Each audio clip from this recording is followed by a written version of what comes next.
అందరికీ నమస్కారం. గతంలో చెప్పినట్లు మేము కేవలం రాజకీయ విప్లవ భావజాలతో పాటు ఆధ్యాత్మిక విషయాల్లో కూడా మా నాన్నగారు వేముగంటి రాధాకృష్ణరావు గారి దగ్గర చాలా నేర్చుకొనున్నాము. ఇప్పుడు ప్రస్తుతం ఒక సందర్భం గుర్తు వస్తుందా? రామాయణంలోని సుందరకాండలో ఆంజనేయ స్వామి అశోకవనంలో అంత అల్లకల్లోలం చేస్తున్న సందర్భంలో అనేక మంది రాక్షసులను చంపిన తరువాత ఇంద్రజిత్తు వేసిన బ్రహ్మాస్త్రానికి కట్టుబడినట్లు నటిస్తాడు. ఎందుకంటే బ్రహ్మవరం వలన బ్రహ్మాస్త్రం హనుమాన్ ఏమీ చేయదు. కానీ ఇంద్రజిత్తుతో సహా రాక్షసులు బాగా సంతోషంతో వికటహాసం చేస్తూ తాడులు కట్టి సంతోషపడతారు.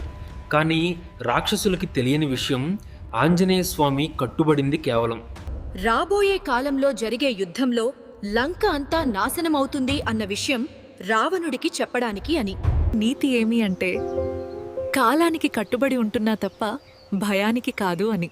ధన్యవాదాలు.